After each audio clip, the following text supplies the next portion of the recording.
Supreme court के judgement को लेकर, जिसमें कि मुस्लिम महिलाओं को भी अब अलुमनी अमाउंट जो है देने की बात कोर्ट के द्वारा कही गई है। माननीय सर्वोच्च न्यायालय के क्षेत्राधिकार में जो न्यायिक निर्णय होते हैं, हर एक संस्था को सर्वोच्च न्यायालय में अपील करने का अधिकार है। और महत्वपूर्ण विषय यह है कि इस देश के अंदर डॉक्टर भीमराव अंबेडकर का संविधान है। सबकी धार्मिक परंपराओं का सम्मान किया जाना भी आवश्यक है।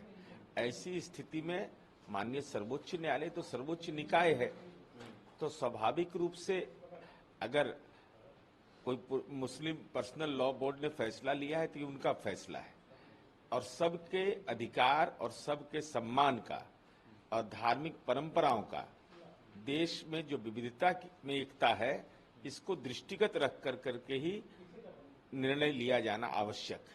जेपी नड्डा ने कहा है कि करीब 90 बार कांग्रेस की सरकार ने देश की इलेक्टेड गवर्नमेंट को टॉपल करने की काम किया है, और हमारे ऊपर आरोप जिस तरीके से लगाते हैं कि हम लोग जो है वो डिक्टेटरशिप कर रहे हैं कहीं पर भी। और बीजेपी एक ऐसी पार्टी है जो पूरी ऑल इंडिया पार्टी है, हर जगह हम लोग मौजूद हैं। आजाद भारत के इतिहास का अवलोकन करने के बाद निर्वाचित सरकार को जिस तरीके से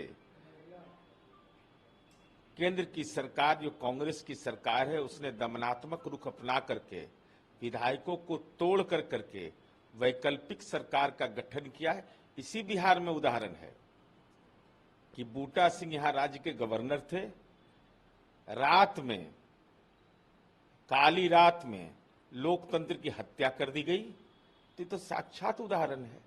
अब आरोप प्रत्यारोप का विषय नहीं है, विषय इस बात का है कि देश के निर्वाचित सरकार में छेड़छाड़ किया जाना, यह जनादेश का सम्मान नहीं कहा जा सकता। बीजेपी की बात करें या एनडीए की बात करें तो राज्यसभा में बहुमत के नीचे आ गए हैं आप लोग। 101 सीट है और बहुमत का आंकड़ा 114 सीट है।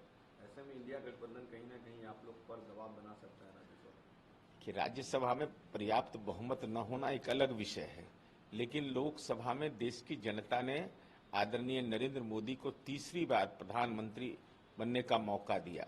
और इंडी गठबंधन है क्या? मुंडे मुंडे मते भिन्ना है। अब पश्चिम बंगाल में विधानसभा चुनाव में 4 सीट जीत गए। अब इसका श्रेय इंडी गठबंधन अगर ले रहा है तो आपका अधिकार क्षेत्र कहां है? जहां कांग्रेस का समर्थन लेना ममता दीदी ने मंजूर नहीं किया, जहां सीपीआई सीपीएम का समर्थन लेना मंजूर नहीं किया, इसलिए कोई परेशानी का सबब नहीं है। 2029 तक सरकार देश पर राज करेगी, देश की जनता की सेवा करेगी। एक्स पर नरेंद्र मोदी के 10 करोड़ से अधिक फॉलोअर हो गए हैं, किस तरीके से देखते हैं? देखिए, देश के आदरणीय प्रधानमंत्री जी हैं, एक्स पर उनका फॉलोअर होना तो स्वाभाविक है। देश की जनता विभिन्न मुद्दों पर सामयिक जानकारी के लिए, उनके मंतव्य की जानकारी के लिए फॉलोअर के रूप में उनको एडॉप्ट करता है। तो ये तो निश्चित रूप से आदरणीय प्रधानमंत्री जी का जो लगातार तीसरी बार प्रधानमंत्री बनने के कारण फॉलोअर की संख्या बढ़ी है, ये निश्चित रूप से एक महत्वपूर्ण पक्ष है।